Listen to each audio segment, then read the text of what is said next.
Today we plant up, and I've got a helping hand too. Mama Boob and Cedar Beatty. Let's get to it.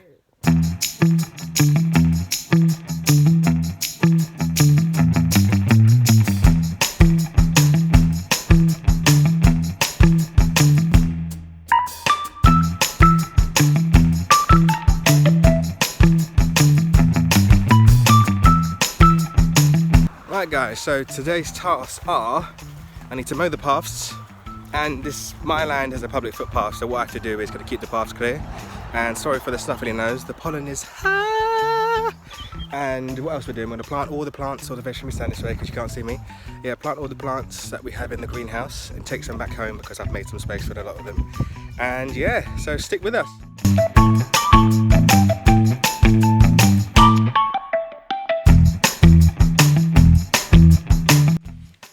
So guys, these spuds down here are doing really well. In fact, it starts off really well, and then as it gets to about here, you start to notice the growth is not as good as the rest of the bunch. So what I'm going to do is move the spuds next to this big pot here, because plus with the chicken wire now, because of the birds, I keep getting snagged, and Cedar keeps getting snagged, and Mama Will keeps getting snagged. So yeah, it makes it a lot easier for us. So let's get to it.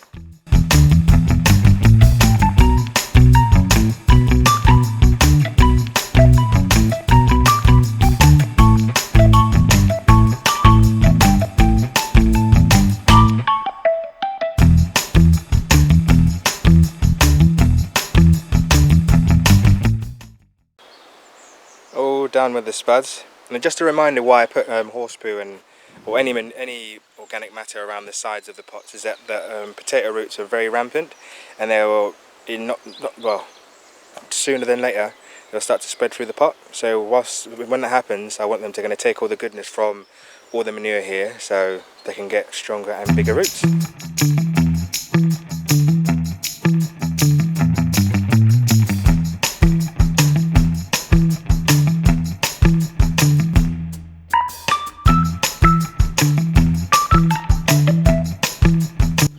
So guys, the potatoes are done, so I thought I'd build this little pea tent.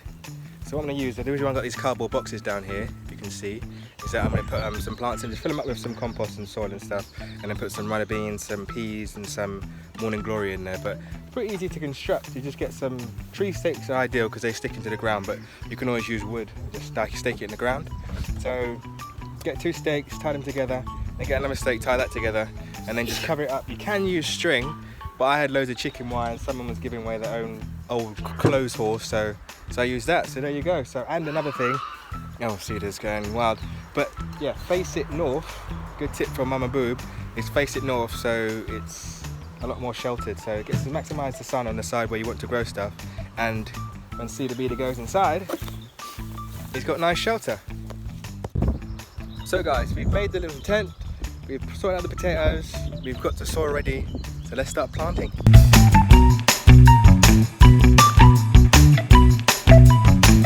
So guys, whilst those guys sort out the plants, I'm going to mix up some of the homegrown compost that we grew. So we've got about maybe, how many litres, Boob, did we get? About 120, 150 litres. So I'm going to mix it with some of the clay that I've got from Facebook, just to kind of make it stretch. And yeah, let's go.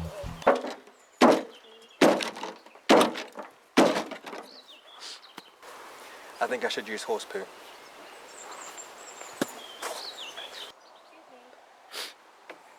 So yeah guys, I'm quite impressed with this stuff. Lots of worms, it's nice and it's a bit moist, but hey, I can live with that. But let's just say we eat a lot of eggs, could have broken them up with eggs, broke up the eggs a bit better, but that's not the end of the world. And yeah, really good stuff. About 2 years, you want to see? Look. Wow.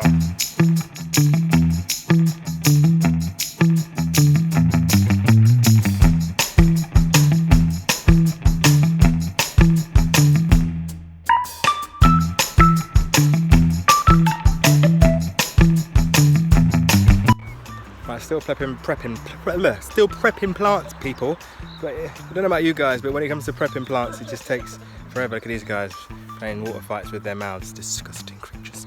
But yeah, I just find prepping plants and putting them in position, because it's like you have to think ahead, don't you? You have to think, okay, this guy's gonna get this big, and that guy's gonna get this small, and this guy's gonna drop his seed over there. stressful, but the best thing about gardening, people, is planting. I can't describe it. It's one of the funnest things. Like, you plant it up and it makes all that stress worthwhile. So let's get some planting. Just we already put some stuff in the beds right now. I put some toms in here. I'm kind of I'm happy with it. I went to kind of, in my head I felt like I should have put all the toms down here, but at the same time it's done. Yeah, as the missus says. I'll do what the missus says. Otherwise she'll slap me. But yeah, so but anyway, I've got loads of wood. You can see over there, there's a pile over there. I've got loads of wood, I can prep them up. So yes, so what next, boob?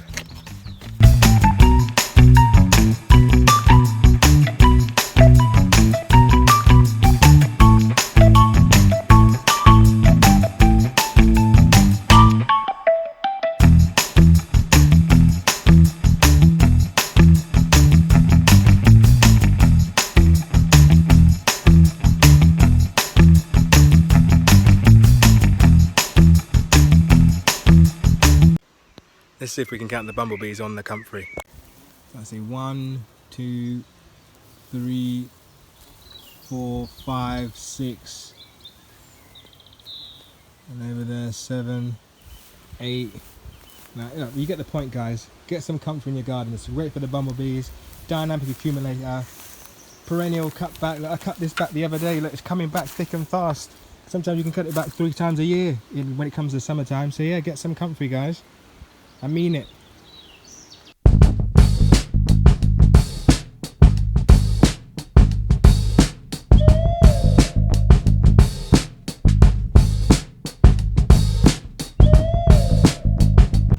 This has got to be one of the most satisfying things when you pot a plant up and you take it out and you just see all this mycorrhizal rootage. Oh goodness. Better than porn.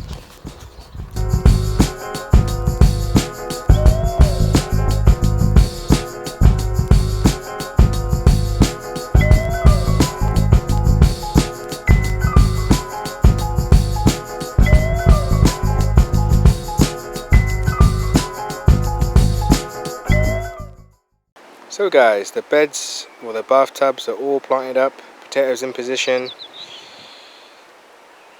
the long strips, mini hugel beds without the logs are planted up. I'm gonna give it this bed here a little council jobby, very regimented.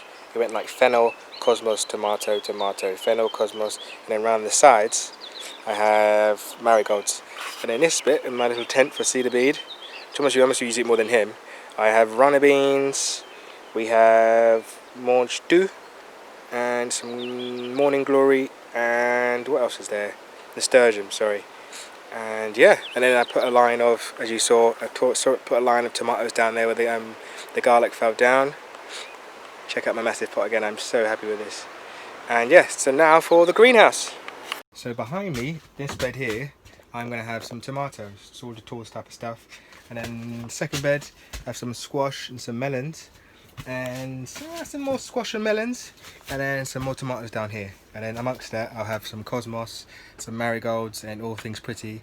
And I have some philodendron. I've got tradescantia, purple tradescantia, and philodendron cuttings from home. Let me turn around, you can't see me, from home.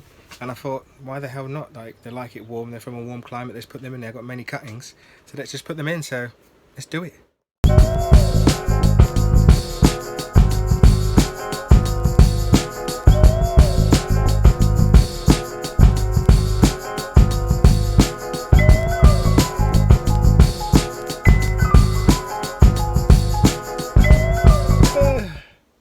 If you could feel my body now. But my back, I shouldn't sing no song, should I? The dirty man. Anyways, guys, I am done. I've planted the plants in the greenhouse now. Check them out. Check me out. What's that supposed to be about, baby? Anyways, so yeah, when I get tired, I get stupid, even more stupid. But anyways, yeah, I've planted up the stuff in here. If I planted everything, so I've got marigolds over here. We've got tomatoes. We've got broccoli. We've got cosmos, tradescantia, philodendron, nasturtiums, all up in the greenhouse here. And out here, I've planted everything, but I've yet to plant the. Let me turn around, the sun's here and you can't see me. Blacker than black. But yeah, the hay fever subsided. Wind and a dry day for hay fever is like the worst thing. I know you hay fever sufferers understand. But yeah, it's all done and dusted now. So I've got a little surprise for you guys. So when it comes to, well, make sure you join me. This pile here of hay, gonna make a bed out of it and then suppress some of the grass down the side here, down the side of the baths, and create like a little kind of creature hotel. Because I know slugs love it, but at the same time, things that eat slugs love it too. So it's a kind of win-win for me. And yeah, so make sure you join me for that and make some fancy runner bean kind of vibe thing. I don't know what I'm trying to say, but anyways, peace and hugs, guys. Have a good evening, have a good day, whatever you're doing, and